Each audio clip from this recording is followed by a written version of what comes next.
Lovely evening, everyone. Thank you for bearing with us on that. We've got Debs Atkinson with us tonight, talking about vibrational essences, which is really interesting. We had Debs with us probably about August, somewhere around then. You were one of the first speakers I had when I went on to Zoom, weren't you? Yeah. And that was talking about healing, which you're able to do now, even via Zoom. So that was a really lovely evening. But this time you're going to be talking about the essences that, well, I guess you do make essences and sell. Well, actually, I don't really, Jackie. I tend to use them for myself and my family and friends. And I have done a couple of workshops teaching people how to make essences. So this is the first time I've done this in this way via this medium. So which is why I've got all these lovely slides laid out, which I can't show you, but it's absolutely fine. We won't miss out on anything. And what I can do, if there's any information that people want afterwards, I can email it. And perhaps that can go out with as an attachment with the recording or something, just so people have got that information written down. And what's really good is that Tom, Debs's partner, is the chap that does my, God love him, he does my website and helps me with anything on the computer. And so he'll know how to put the attachment with the video recording, won't he? Yeah. I think he's got to have a very large drink now, having just had a battle with the laptop. Oh my gosh. So yeah, I'll leave this with you then. Well, the other thing I was going to say, I don't know if you all heard, I did say it just a while ago, yesterday or last week, when, you know, something happened and I was upset about something, and then I rang Tom, because I had to ring Tom anyway, and I said, I'm trying to distract myself from what's happened. And so the next day you asked me how I was, and I said, I've got to take my own medicine of acceptance, because with the happiness course, you know, there's one week where we talk about acceptance of self and acceptance of others. And so you said, oh, that's brilliant, I can do an essence about acceptance. So that's so interesting. I'll be really interested. And then I was with Catherine, who's just spoken, and Sue this morning on Zoom. And we were talking about boundaries, and we wondered if you could do one about boundaries. Oh, okay. Yeah, let me make a note of that. Okay. Okay. Right, let me just click off this boinging email that's decided to go off in the background. So yeah, we're really looking forward to this anyway. Thank you, Debs. Okay, so let's go. So as I said, I can't actually see all of you, but hello to everybody, and thank you so much for coming and being patient. As many of you probably know, if you were on the last talk, I am a healer, and I do psychic readings as well. But nature is my big love. My business is called Nature's Message, and I love to be connected to nature as much as possible. The essences that I make came about because I was on holiday about 22 years ago, having a lovely time, when I suddenly developed an allergy to the sunshine, and I came out in hives. It never happened to me before, but my mum did suffer with a sun allergy, so something was obviously going on. So I phoned in a panic my friend, who is a homeopath, and said, well, I've got an allergy to the sun, can you help me? What should I do? And she said, oh, you need to take a remedy called Sol, which was all well and good, but I was in the middle of, I don't know where I was, some Greek island somewhere, and there wasn't any homeopathic remedies to be found. So she said, just write it down, write it on a piece of paper, stand a bottle of water on it, leave it for a few hours, and then just keep sipping from it. It's not ideal because it's not exactly the same as a homeopathic remedy, but it will get you through. And it absolutely did. I think it was about a day and a half, and the hives all just went down, and I was able to go in the sunshine without problem. So that was where I first discovered the power of words on water. Something I was going to show was a very short video of a chap called Isuru Emoto, who many of you may have heard of. He did quite a few water experiments many years ago, where he would either say words to water or write them on a piece of paper, or he would play music to water. And then he would freeze the water and take photographs of the crystals, the ice crystals that formed. The positive words and the beautiful music formed the most amazingly beautiful crystals. So it just shows the effect that words or music has on the vibration in water. By the same token, he'd also written some unpleasant words, and he played some really loud, jangly music, and then photographed the ice crystals that were formed from that. And they were very ugly, misshapen crystals that formed. So again, that was another thing that kind of came into my mind and really reminded me of this homeopathic remedy.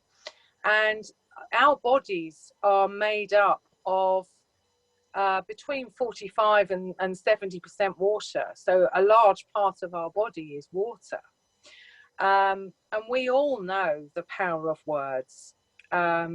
Spelling is not called spelling for no reason. Spelling is about casting a spell, and we inflict intention with our words. So when our body is bombarded with negative words, that is in the water in our body, and our body is then reacting to that, and we're carrying that energy with us. So if we then reverse that and put positive words in, then the water in our body is carrying that positivity. So that was where my journey with making essences started. Now, it's something that is so portable. You can do it at any time, as long as you've got a piece of paper and a pen and a glass of water. And you can really simplify it just by writing one word. If you just want to write the word love on a piece of paper and sit a glass of water on that, you can infuse that water with the energy of love. But what I'd like to do today is to go through a list, because when we're trying to change something within ourselves, we're trying to change a state of mind. So let's say, for instance, right at this moment, my state of mind is slightly panicked. So I'd want to bring in the energy of calm. So that is what I would automatically do for myself. If I was wanting to feel that, I might write calm on a piece of paper and put a glass of water on that and allow that water to be infused with the energies of calm. But when we are, particularly if we're conversing with friends or clients or family, and they are experiencing a bad state of mind, an emotional state of mind, it's the negative words that tend to come to mind. So, Jackie, going back to what we were saying when I messaged you the other day, and I was just thinking that when I was messaging you, I was thinking, when I do this talk, it would be really good to create a recipe for somebody on the call so that I can give an example. So the situation that you were going through will be a really good example of that. So I know you said that what you were looking for was acceptance, bringing in acceptance, but if you could say what the negative feelings were, what would those words be at that time when you were feeling the way you were Fearful. feeling? I was fearful. Yeah. Okay. So yeah, I don't know if I can say more than that. no, you don't need to. You don't need to. That's absolutely fine. No, it's the words we need to pinpoint. So what I've done, actually I'll do that. I'll see if I can actually read this from the screen because the screen has stayed still. So this is the list of words that I'd written down. Now this isn't an exhaustive list, but the first thing unusually to focus on when you are creating yourself an essence is the negative word, because that's what's going to be the first thing that comes to you from the person that you're creating it for, whether it's a person, whether it's for yourself, or whether it's you're observing a pet and you want to make a remedy for a pet. So some of the negative words that may come up: abandoned, aggressive, angry, apathetic, blocked, confused, closed, divided, fearful, frustrated, guilty, grieving, hate, hopeless, hurt, intolerant, jealous, judgmental, lacking, lonely, pathetic, resentful, restriction, shame, spiteful, stubborn, and weak. So they're just a few of the negative emotions that, when you're looking to make an essence, may come into your mind. So because you're going to be making an essence based on the vibration of words, you do not want to use those negative words when you're making the essence. You want to find a word that's the opposite. Yeah. And you'll be pleased to know we've got a much longer list of positive words. So again, I'll just go through them briefly, and I will send this list on so that you don't have to kind of try and scribble it down. So the positive words that are the ones to use when you're making an essence: abundant, acceptance, adaptable, brave, courage, connected, clarity, creative, determination, energetic, faith, forgiving, freedom, which is definitely one that you'd want to use if you're trying to release any restriction or boundaries. If you're trying to let go of them. Where did I get to? Freedom. Yeah, it's quite a popular one at the moment, isn't it? We all need that just now. Gentle, happy, hope, inclusive, innocent, inspired, love, open, passion, patience, peace, pure, stoic, strong, tolerance, another one we probably need quite a lot of at the moment, understanding, unity, yes. And vibrant. Yeah, Erica, I will come on to that. I'm just going through these words to start off with. Sorry, I just saw a message pop up. Yeah, you can use more than one, and I'll go through how to create a recipe. I'm just going through the things to start off with that you would use to put in your recipe. So first, look at the negative traits that somebody is displaying or feeling. So then you're going to look at the opposing words. And I would say pick between 1 and 5 of those words. Very often you'll find that you might actually start to think about making an essence, and you'll write down 12 words. But you can start to then narrow down, because a lot of words have the same or a very similar vibration about them. But if you look at the negative word that you're trying to clear, then that is a good thing to get you to the positive word. You want to go to the polar opposite of that to bring that positive energy in. So when you're creating a recipe, you want to aim between 1 and 5 of those positive words, and I'll go through and tell you how to do it. Okay, so the other thing that is really helpful to inject into an essence is a colour, because quite often we're missing colour in our life and there's something specific that we need. So now you've got that beautiful painting behind you, Jackie, which of course is depicting the chakra colours, and that's the first chakras, the first colours that I've talked about. So red, the base root chakra. So that really is linking into bringing in strength and foundations, roots, grounding, passion and purpose. So I'm sorry, I've got a dog digging on the bed now. This is just bedlam, isn't it? I need to give her a calming essence. I think she's trying to find the two that the other one's hidden.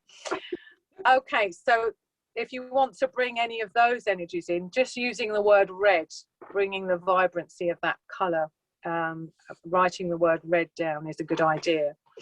So then orange, the sacral chakra, which is very much about creativity, fertility, passion, sexuality, expression and purpose. So that, you know, narrowing it down so you can kind of get a lot more words in just by narrowing down to that word orange.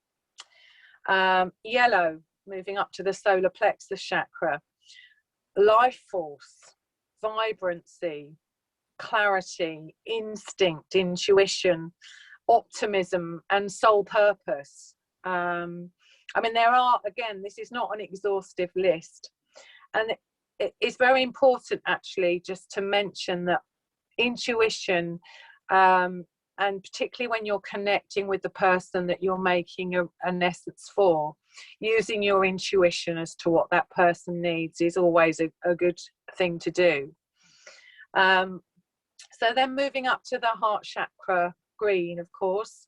So that's really representative of love, being open to give and open to receive, which a lot of people are open to give but not so open to receive, particularly healers. Green is also very much connected to your heart's desire, and your connection to others. Heart is of course purity, unconditional love and compassion.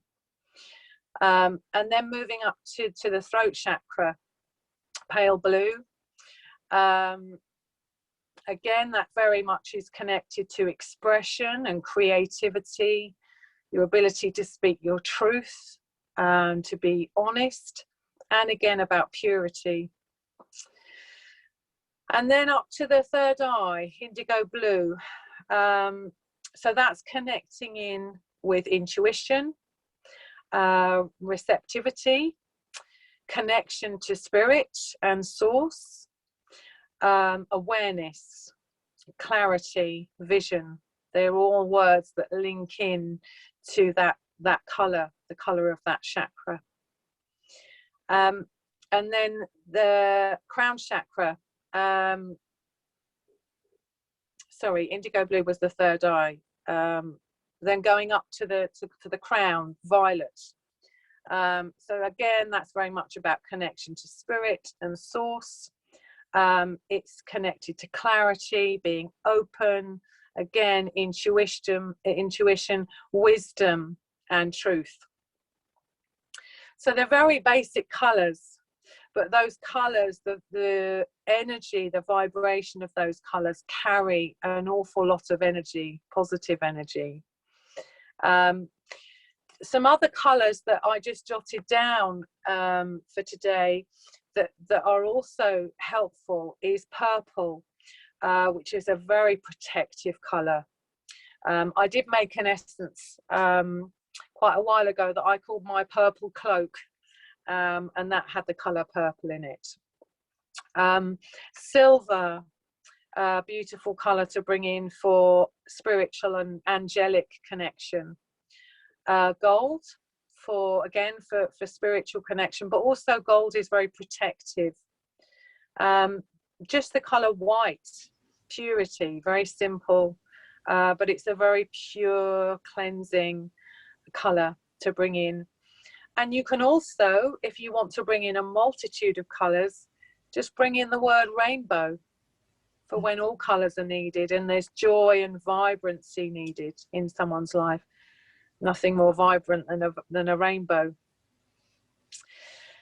Okay, so that's colors. So what we're doing here is we're building up a recipe and we're picking out ingredients from each of our store cupboards. So we've got positive words, we've got colors, and now my favorite bit is the nature element that we can bring in. Now, again, this is not an exhaustive list, and you may well find that you come up with your own feelings on what energies you'd like to bring in, whether they connect to a plant or the weather in some way, or an animal. But I've just written down a few examples to share with you. So just the word earth is, of course, very grounding. It's about our roots and our foundations, planting our feet in the soil. So if somebody is, as my mum always used to say to me, away with the fairies, you're away with the fairies, you need pulling back down to earth, then just the word earth is really helpful for grounding somebody. Writing the word sky, by the same token, is that connection to spirit and source. So if somebody's kind of blocked their connection a little bit, connecting to sky is a really good thing to do for that source connection. Stars, connecting to the galactic energies. And again, if that's your interest, then you can go even deeper into that route. Looking at some of the weather, one of my favorite things is rain, because it's so cleansing, it's refreshing, it washes away, and it brings a freshness in. So again, the word rain is it's such a simple word, but it's so descriptive and it brings in such a beautiful energy. Moving on to trees and plants, and again, I've only written a few examples down, but the good old oak tree, strength, solidity, stability, nothing's going to move that. It's I mean, I know there's a Bach flower remedy, which is oak. It's such a beautiful spirit from that tree. One that came to mind today, actually, when I was writing this list, was willow, for several reasons, because willow is such a flexible tree. So many parts of it can be used for basket weaving and things like that. It's very flexible. But also I know willow takes a lot of water out of the ground, and water, of course, are emotions. So if you're looking for something to kind of soak up emotions, willow is a good thing to put some focus onto in a remedy. Another one that sprung to mind today was the coconut palm. Just thinking about the energy of a coconut palm tree, every single part of that tree it can be utilized. It's incredibly adaptable and resourceful and dependable. It's a food source. You can make clothes out of the fibers. You can make yourself a house out of it. You know, it's a real dependable, solid tree. So again, the energies of that tree, and this just connecting into any plant, be it a tree or a flower or what might be perceived as a weed, you can start to just connect with the essence of what that plant brings. I mean, many of you may already be using plant and flower essences. There's a myriad of them available, and each with its own vibration. And I do use those if I want to make a rescue remedy. Then then I'll write the words rescue remedy on a piece of paper, because I want to bring in the energies of that lovely traditional remedy. But if you're just kind of wanting to experiment, and you've got particularly strong feelings that come when you connect with a certain plant, then use that. Daisy, the tiny little humble daisy, they're just amazing. You know, they get mowed, they come back, they get mowed, they come back. Nothing's going to hold them back, apart from perhaps some awful Roundup. But they're very stoic. They'll just pop up somewhere else. They're very stoic and persistent and strong, even though they're so tiny. Beautiful energy that comes from that flower. Bramble, which might seem a strange plant to pick, but if you think about a bramble, it's very protective of itself. It's looking after itself. It's got all those nasty thorns that stick in your ankles and are really painful. But the beauty of bramble is you get those amazing fruit, the blackberries. So it kind of is a protective of something beautiful. So that's it's an interesting one to use in a remedy. Dandelion, which I know we spoke about, Jackie, before. Dandelions are the most incredible plant. They are so healing. They've got so many different properties about them, and the majority of people just want them gone from their lawn. You know, they'll go out and buy specific things to kill off dandelions, and I mean, they feed the bees. They're good for pretty much every part of our body, and they look beautiful. And people will just constantly try to destroy them. But if you look at what dandelion does, it never gives up, ever.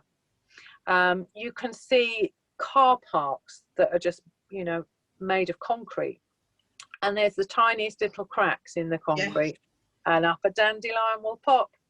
There's just no holding them down. So for strength and resilience, perseverance, and also that vibrancy they have, it's a beautiful plant to bring in the energy of that to an essence. Rose, rose is very much a heart flower to me, very much about unconditional love. What else have we got here? Lavender, it's another one that I wrote down. For me, lavender, just looking at it, that color, it's very soft, it's very peaceful and gentle flower. I mean, I know that lavender, the scent of lavender is very much used for helping to relax and calm down, and it's good for sleep. But the flower itself, when you look at it, it's got such a peaceful softness about it. So again, if you're trying to bring in, if someone's feeling quite harsh in their energy and you're trying to bring some softness in, then lavender is a helpful one to bring in. Tulips, last flower that I've come up with, but tulips are such a vibrant energy, and they stand really upright and tall. So if you're trying to help somebody to really stand in their power, then tulip is a beautiful energy to bring in.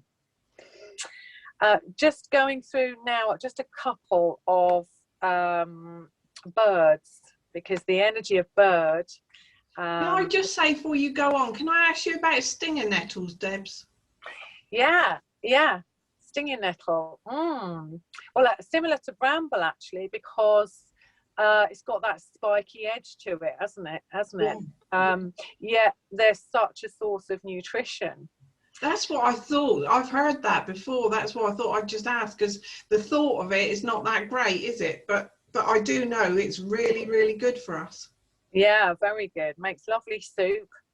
And actually you can use nettle for basket weaving as well. As you can bramble actually, but obviously you have to get rid of the stingy bits first. So I've not used stinging nettle in an essence before, Jackie, no. I just wondered. Yeah. Again, this is coming down to intuition and what you feel someone needs. I mean, one of the bark flower remedies is holly, which of course is very spiky. And yeah, it makes great tea, Kerry. You're absolutely right, nettle tea. Holly is very spiky, but when it's used for someone that's in that spiky, spiteful energy, it brings a balance. And again, if you look at holly, it produces those beautiful vibrant red berries, which are wonderful food for certainly for the birds. So there's always a balance. I mean, nature always has a balance. Yeah. So you might find that something like stinging nettle is, there's the other nettle, isn't there, that I can't remember the name of right at this moment in time, that's the nettle without the sting. It's Oh, kind of right. purpley colour one. I'll remember afterwards. Well, I know my friend, she actually did a course completely about stinging nettles and how important they are for us. Yeah, they're wonderful things. White nettle, thanks, Kerry. That's the one. Yeah, the nettle without the sting. Yeah, so maybe using the word nettle rather than the word stinging nettle. Yes, yes. Because stinging is the negative aspect. Exactly, yeah. Yeah. Thank you. Okay, so birds. The word gull or hawk is representative to me of freedom, soaring, clear vision, and the ability to follow the signs, because they're just eagle-eyed, aren't they? They're just able to see everything. They're incredible. As I was writing this list, this little robin was bobbing about outside the window, so I had to include the robin. He wanted to be included in this. And for me, robins are so much about connection, because they love people. They love being around people. They're the gardener's friend. They're always around when you're digging in the garden. But also they're great spirit messengers, very connected. So it's robins to me have like a foot in both worlds. So they bring the two worlds together. So that's the energy of robin. It's quite interesting actually when I was writing this list earlier, because I decided to write a fresh list and just go with what kind of came today. And yeah, this little robin was bobbing about outside. Eagle. I know that certainly in astrology, we've been told quite a lot recently to stay on our eagle's perch, to just kind of watch everything from above, don't get too involved. And that is the energy of eagle, isn't it? It's rising above, being able to look down and see the bigger picture, not react to it. So it's a beautiful energy. The owl, of course, is very much connected with wisdom and clarity. Oh, sorry, Sue, I can only see half your message. Oh, something about a robin landing. Sorry, I only saw half the message there. Yeah, so owl, very connected to wisdom and clarity, and they're very secretive, but in a good way. So if somebody is trying to achieve something and they don't want to be kind of seen out in the open, they want to be doing something subtly, then that's a really good energy to bring in. The other little bird that turned up when I was writing this list was a wren. And wrens are amazing little birds. They're so fast, they're very intuitive, and they're very industrious. They're just about achievement. But again, they've got that slight secretive energy. So it's sometimes it's useful to have that. It's almost like a protective shield when there's that element of secrecy that comes with some animals. The squirrels to me are always incredibly resourceful. They've got that energy of resourcefulness and they're very intuitive.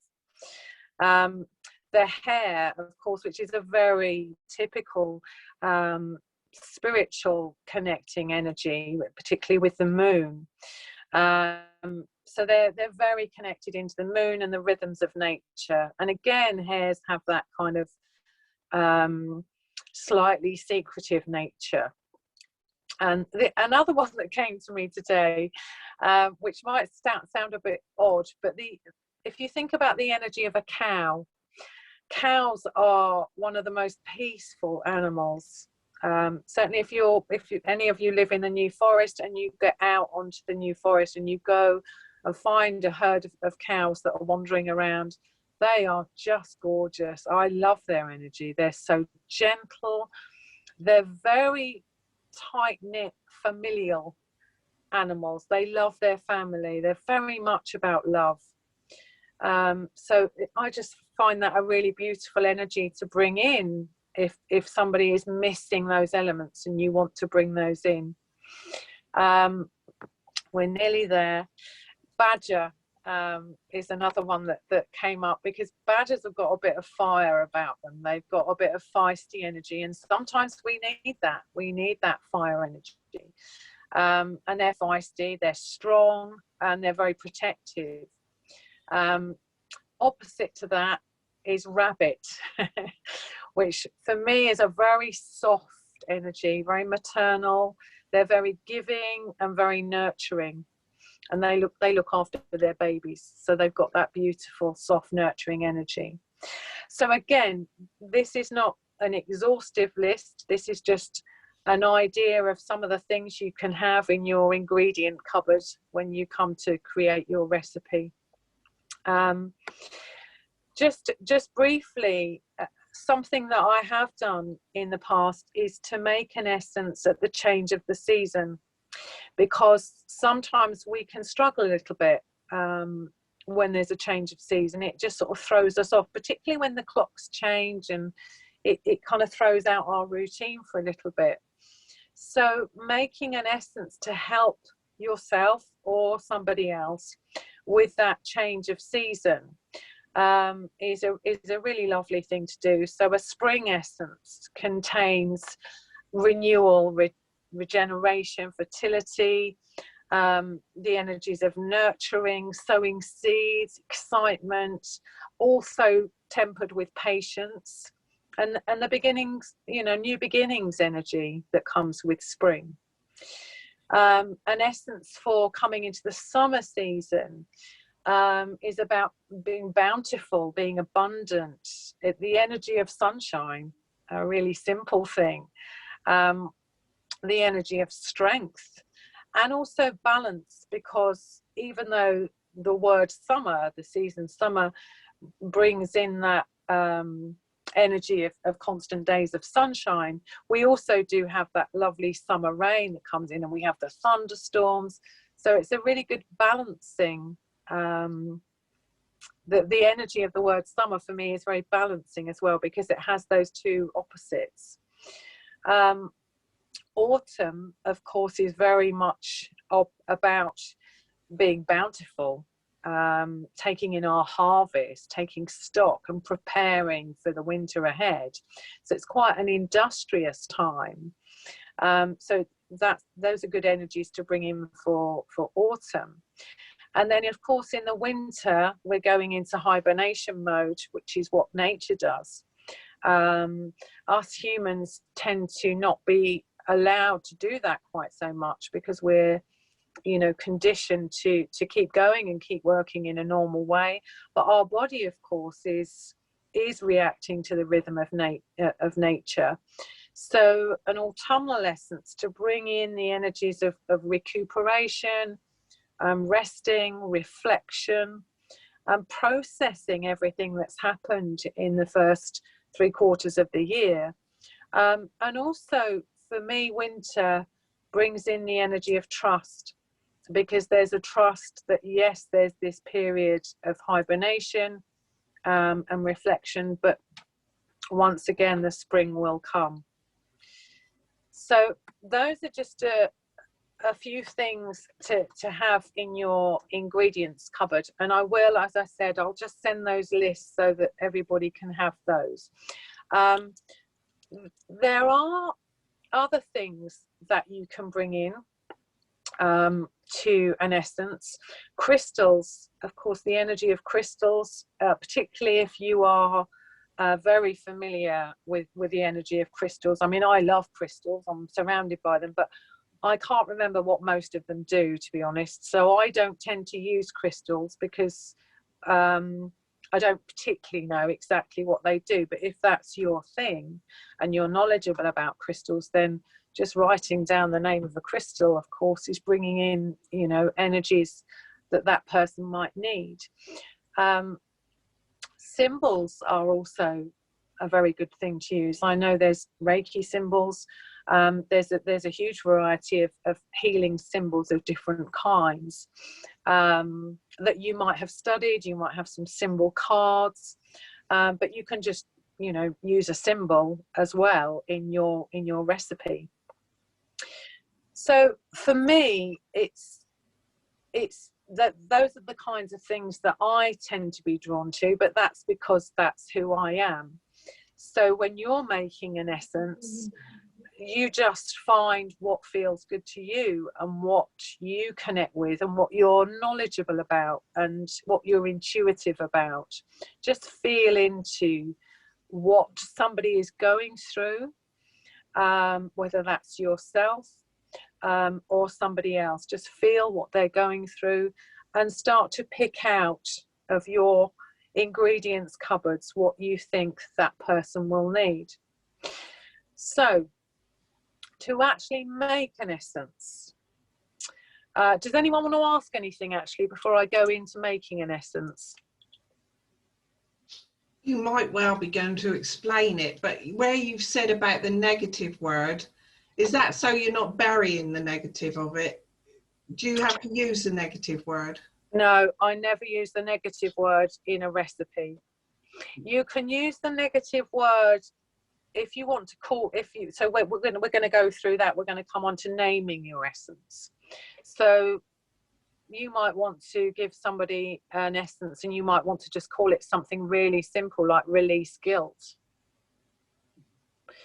But when you're actually making the essence, the words that you use have to be positive. Otherwise, if you write guilt on a piece of paper and you make your essence based on that, you're going to be imbibing the word guilt, which yes. You don't want to be doing. No. So you would be using the word innocence. So you don't, so the negative word is important to know what negative word somebody is experiencing, what negative emotion or feeling they're experiencing, purely because you then want to look at that word and look at the polar opposite. You want to look brilliant. At the positive word. Oh, that makes sense. Yeah. Okay.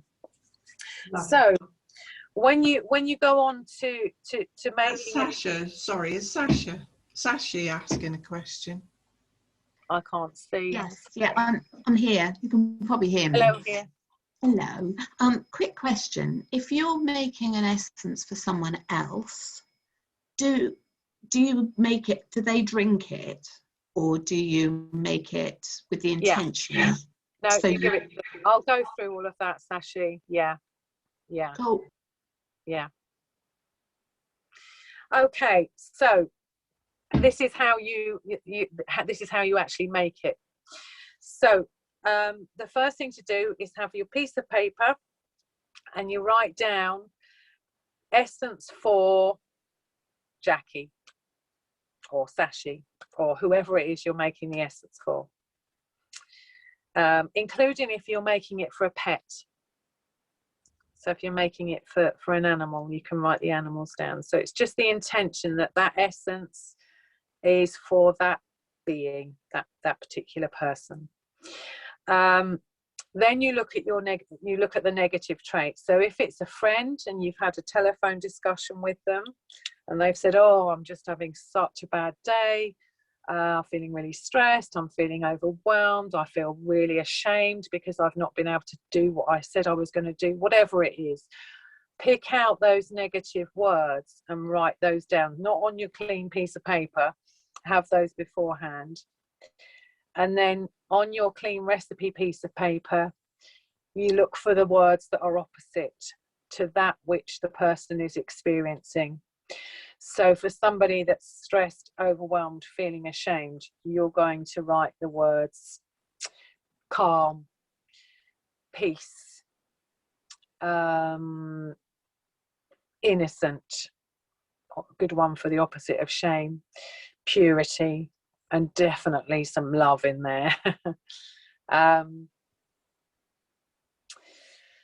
If someone's really kind of feeling that stress and overwhelm, then you might want to bring in the green of the heart chakra.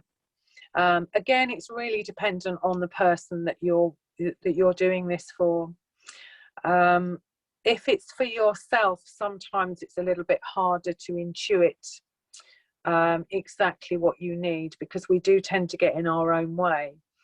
So it's quite helpful if you're able to dowse, to use a pendulum to see what it is, in the sense of positive words that you need to bring in. But ideally you want between 1 and 5 positive words on your essence recipe sheet. And then if it calls to you, feel into the energies of plants. Feel into the energies of nature, and see if any of those call to you. If that person, you might just think to yourself, I don't know why, but that person really needs some camellia flower in their life. Just go with that, and just write down the name of the flower, or write down the colour. So you're keeping it really, really simple. You're writing down a recipe.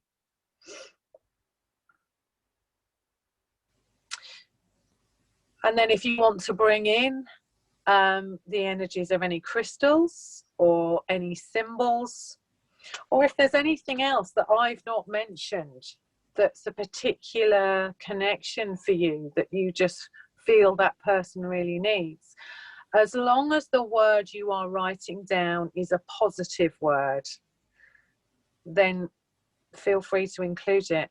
And if you want to draw symbols, I usually draw a little love heart on mine, because that's just very simple. But if you're into symbols, then you can use whatever symbol you feel that person needs. But again, using the positive. So once you've got all of that written out, then comes the exciting witchy bit. So you get yourself a nice, clean, sterilised jam jar, and just pour some spring water in the jam jar.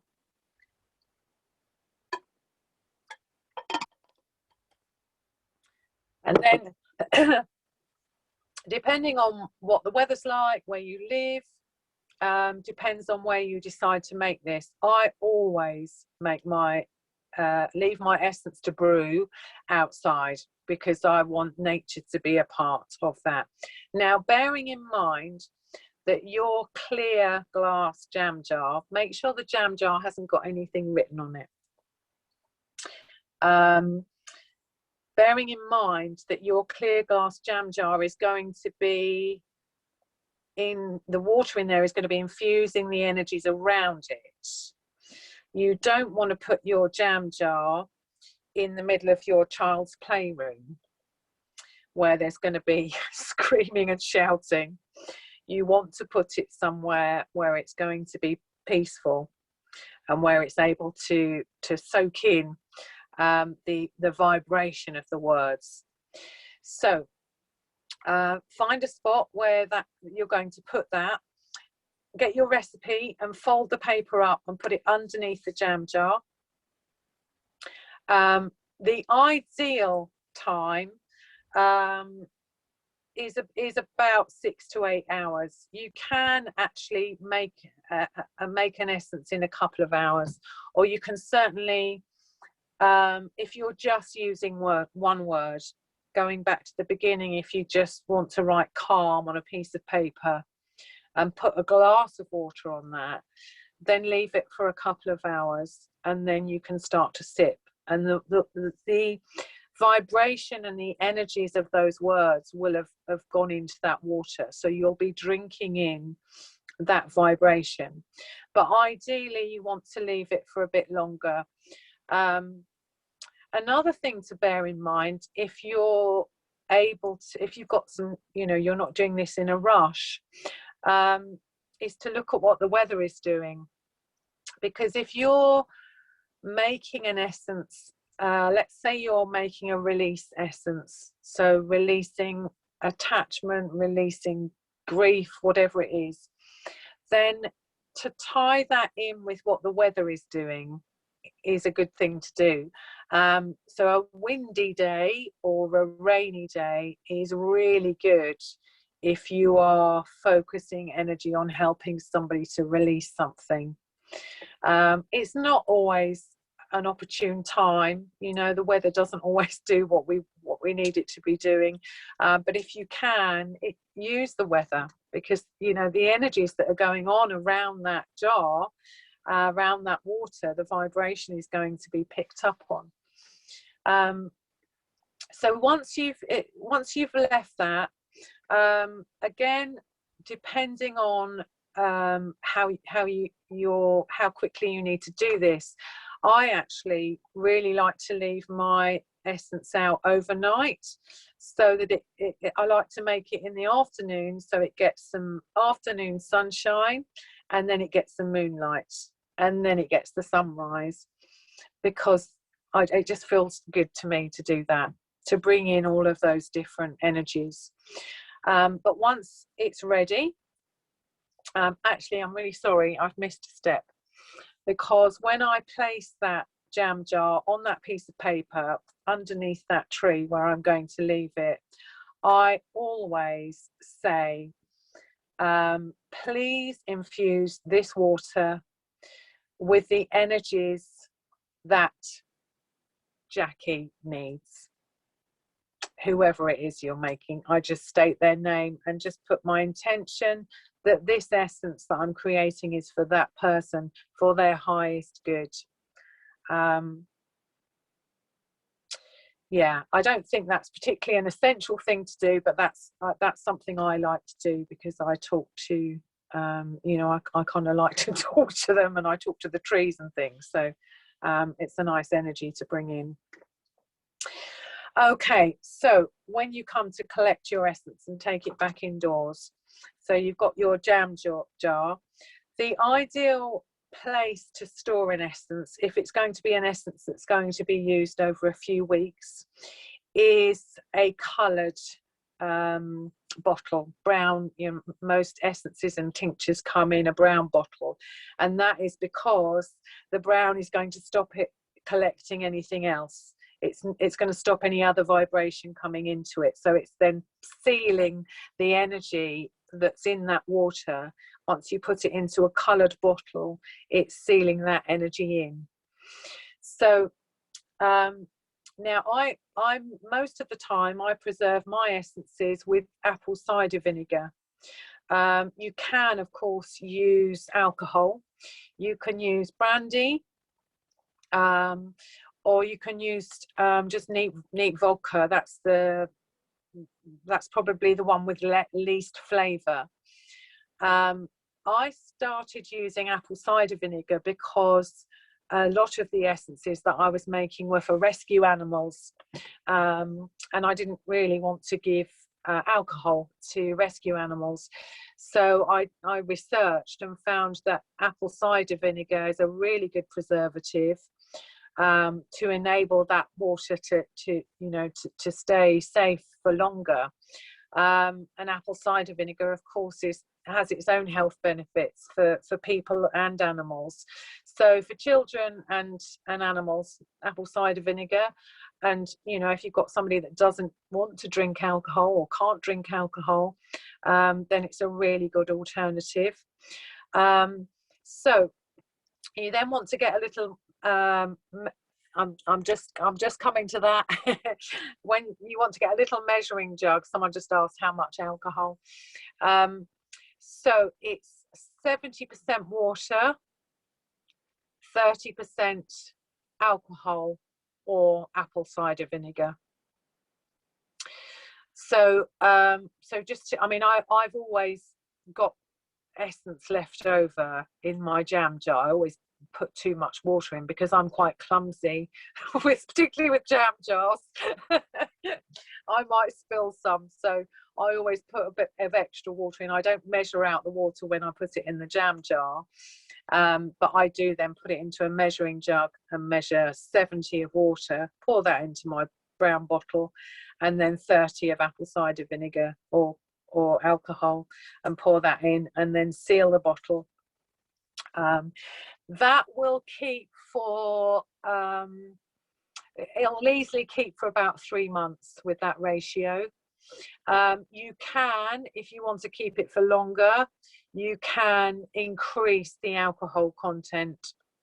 Not the apple cider vinegar. I wouldn't leave that any longer than 3 months. But the alcohol has a longer shelf life. And keep the bottle, when it's not being used, keep it somewhere fairly dark. But as I said, once it's in the brown bottle, it won't then pick up any more vibration. So then you want to label your essence.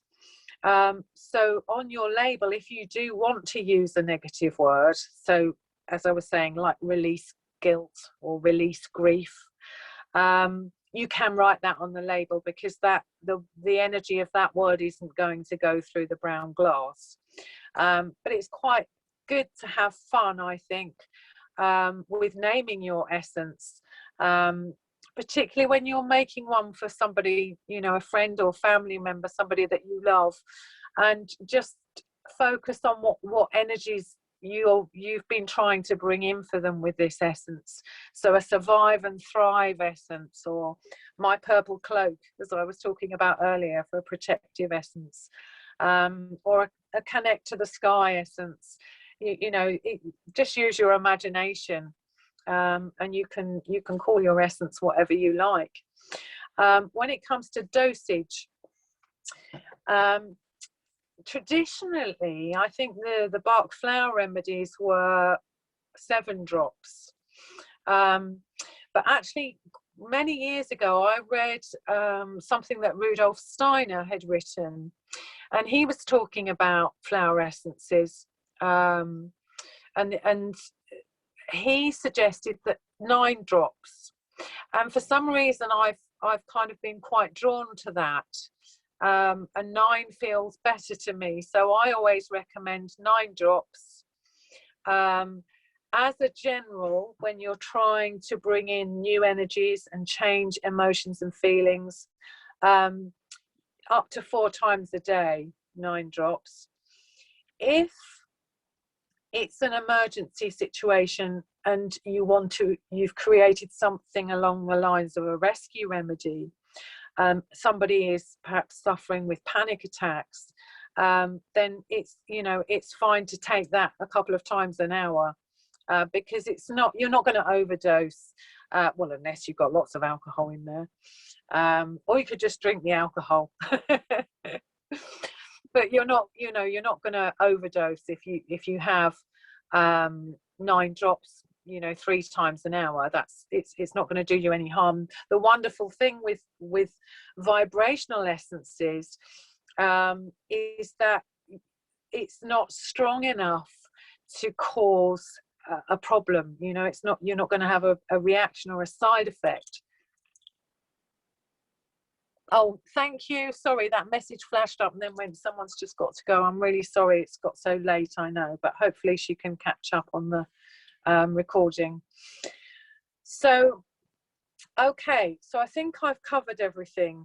So anybody got any questions and things that I might have not covered?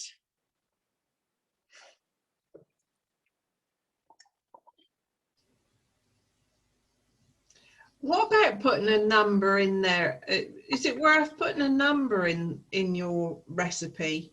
because numbers have a vibration, or mean like number 5 is change, or Yeah, they do, absolutely. If you're a numerology person and you know lots about numbers, then why not?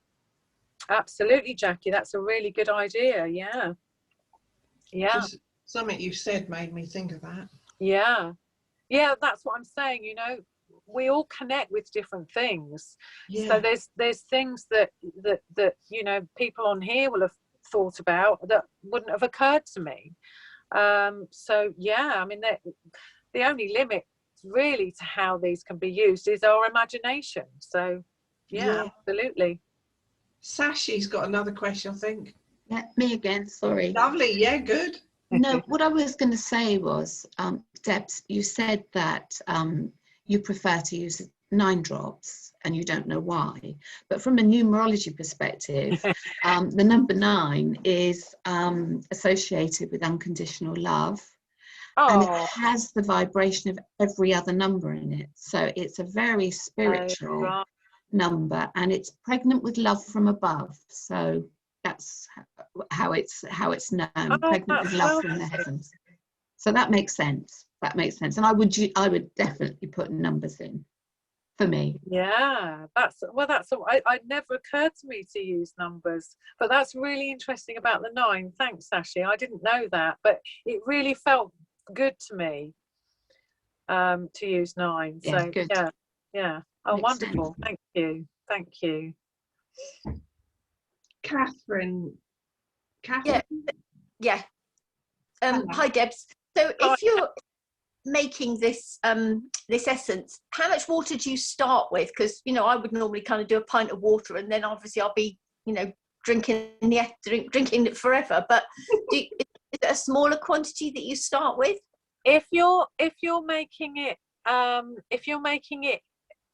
to be bottled, right, then well, it depends if you're clumsy like me and you're likely to spill any, but I would put at least 50 ml spring water, pure spring water, in your jam jar.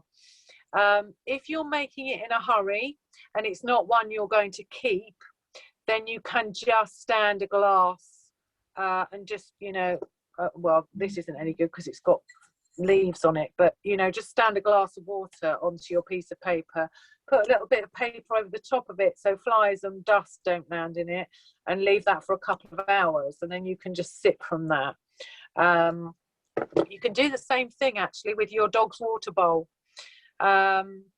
You can actually just write, if you're trying to bring an energy in for an animal, you can write that on a piece of paper and put it under their bowl. Or what I think is preferable, because a dog water bowl doesn't tend to be clear, is just do that in a jug of water and leave it in the fridge and just keep topping it up and sellotape the words to the bottom of the jug, so that you've got a constant. So if it's for like an emergency, if you're on a bad day and you're overwhelmed and you want to just deal with that, you could literally just put it under a glass of water and then drink that. But if you're doing it for a longer term thing, you would do the alcohol and then take it. And do you take drops straight onto the tongue, or do you put that into water? Because some flower remedies you put into water and some you just take. Yeah. If it I've always taken them straight on to my tongue, so that's personal preference. Or you can put it into a glass of water and drink it. But yeah, that's personal preference really. Okay. And when you say spring water, do you mean filtered water or bottled water? Yeah, bottled water or really good filtered water if you've got a really decent water filter. Okay, great. And can you make, I was just thinking I need one for me and one for my daughter. Could you make 2 and sort of put them side by side, or would they end up mixing each other up? When I've made more than one at a time, I've kind of kept them quite separate. Yeah. Not put them too close together. Yeah, quite separate. Probably end up confusing each other. Can I ask about the whether it has to be glass. Only I've had this bottle, I fill this bottle up every day and I have it on the windowsill next to me here, and I've got this little bit of paper underneath it that says various things. Today it's healing and moving into ascension. But am I doing it wrong having it in plastic? Should it be glass? Yeah, not because it will particularly affect the remedy, because when I made that homeopathic remedy right back at the beginning, I had a plastic bottle. But leaving a plastic bottle anywhere, it can get crinkly in the sunshine. No, the sun doesn't come on this bit. Right, well, the plastic in the bottle can leach into the water, so I would always use glass. Okay. That's just a personal preference. And you got the label on the bottle. You know, Debs said about the label. Yeah, I'm going to be Brecon Carrig as well. Oh, well, there you go. You're going to suddenly start speaking Welsh. Yeah.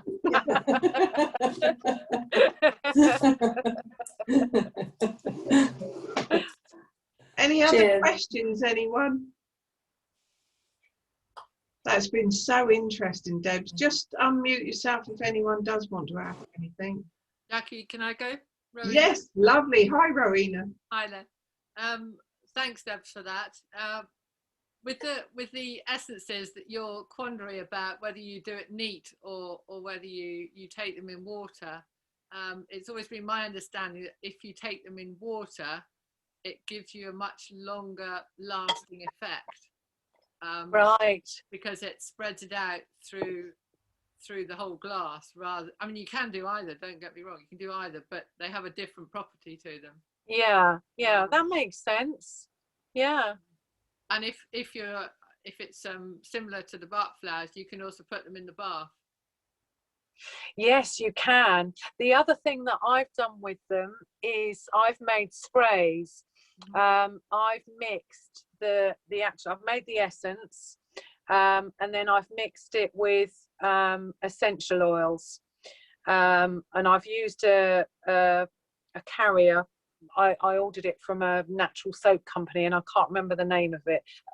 A proper kind of preservative that isn't a kind of nasty one, because it's like to create an aura spray.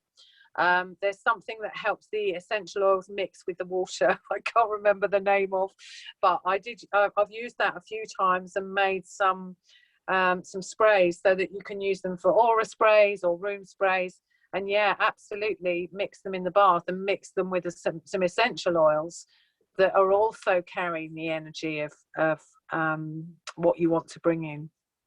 So yeah, I think they're incredibly powerful in so many different ways, and they're so individual, as you say, when you make them yourself. Absolutely.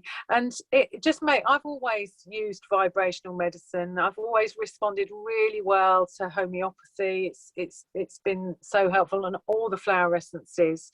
And for me, it just makes so much sense, you know, that vibration, we are vibration, and we're just picking it up all the time. So why not fill ourselves up with what we need and the good stuff? I don't know if it would interest anyone, but there's actually an organisation in UK called the British Flower and Vibrational Essence Association. Oh, right. Across them. No, I haven't. Say that again. I'm going to scribble that down. British Flower and Vibrational Essence Association, and they come under bfvea.com. Okay. So Bravo Foxtrot Victor Echo Alpha.com. Lovely. Oh, I'll have a look at that. Thank you. Anyone else is interested? Thank you. Any other questions, anyone? Sorry, just one more. If you're making the essence for somebody else, but you can't get them to drink it, could you just put it on their photo?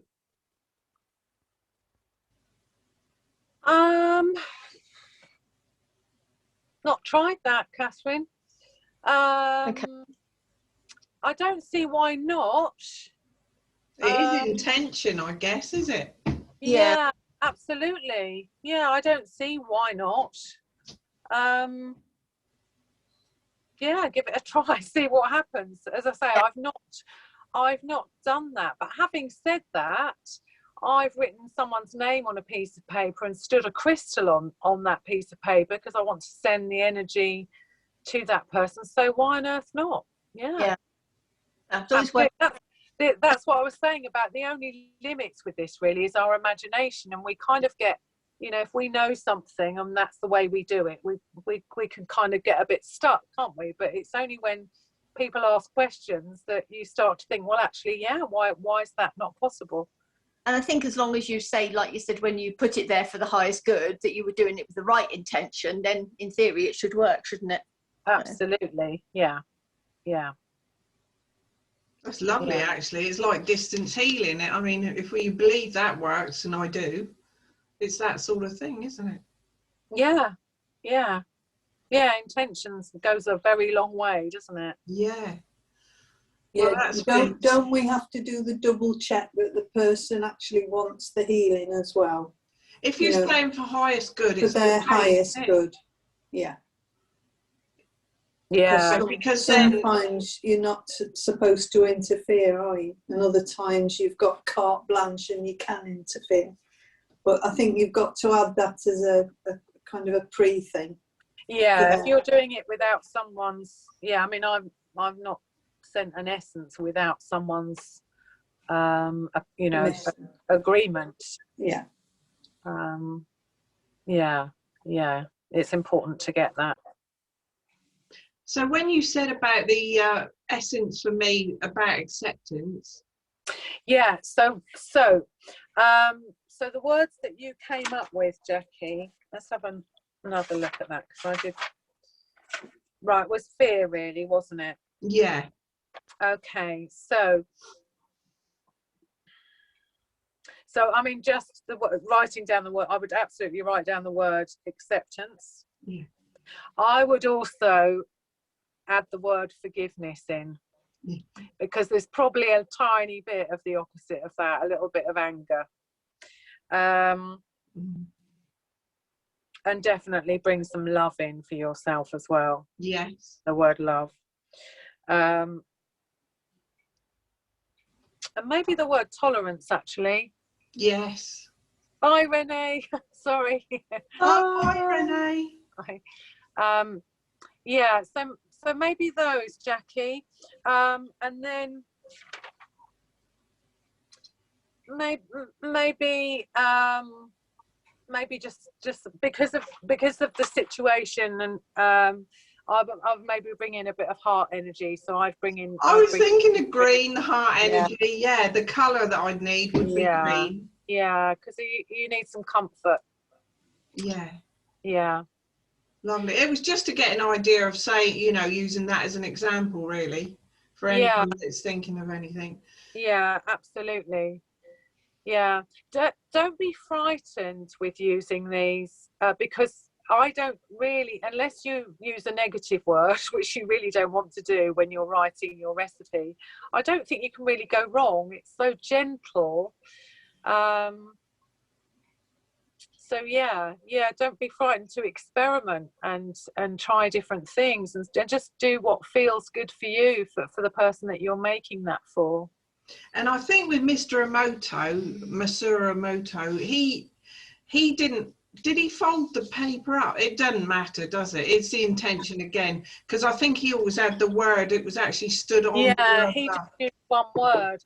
Well, I mean, you can, if your writing is small enough, you can do it so that it will all fit under a jam jar. But I don't know if you've seen my writing, Jackie. There's just no way that I can write small enough, because it no matter, even if I always start a new notebook with really small, neat writing, and it lasts for about 2 lines, and then it just gets all big and scrawly. So that was just another thing I thought. Honestly, thank you so much for this evening, Deb. So informative. I think everyone would agree. There was so much in that we can take away. Good. Well, I hope it's helpful. And the same with pets. If you're making an essence for a pet, you can just put the drops in either in their water bowl or in their food. That's absolutely fine to do. You can also spray an essence, you don't have to mix it with any essential oils, but if you just make up the water, you can spray it on an animal's coat if they're a bit picky about what they eat. Oh, really? Yeah. So, so yeah, what would you sort of do for an farm. animal? Sorry, what would you do for a dog animal that you're making a spray for? Things like that, about what they I mean, eat. some animals are just really pernickety, particularly cats. If you've made an essence and it's got cider vinegar, you know, you've made one for a longer term and it's got cider vinegar, and some cats they just know, don't they? And there's no way they're going to eat that. So you can just make it in and make it in a spray. Don't use anything to mix it together because you're not using essential oils. And you can either just spray it on your hands and stroke the cat, or if they're okay with, I mean, if I try and spray anything next to my dogs, they're just gone, because obviously I'm going to try and kill them with a spray bottle. You know, we get really panicky about sprays, so I have to do it on my hand and then just stroke them with it. Oh, yeah. So, yeah. Oh, that's lovely. Okay, thank you ever so much. Thank you everyone that's joined us tonight. Really, really enjoyed this. Sorry, Rowena. Oh, that popped up, something about glycerin something. Have you ever tried glycerin instead of apple cider vinegar, so it hasn't got such a strong taste? No, I haven't. But I don't see why that wouldn't work. Yeah, that's a preservative, isn't it? Yeah. I mean, there's other things other than I mean, I've just got kind of stuck on the cider vinegar thing because it works for me and for anyone I've given it to, or I've used alcohol. But yeah, I mean, there's other ways to do it. So yeah. Bye, Sashi. Sorry. Oh, thank you, Sashi. Okay. Lovely. Thank you then, Debs. Okay, so I'm really sorry everybody that it got so late. That wasn't my intention at all, but we got there in the end. Absolutely, and it was marvellous. Yeah, honestly, thank you. Okay, Jackie, and I'll get those lists. I'll get Tom to email the list with the recording to everybody. Fantastic. Okay. When we get the laptop working. And I just want to say, yeah, with the recording, I'll just stop recording a minute.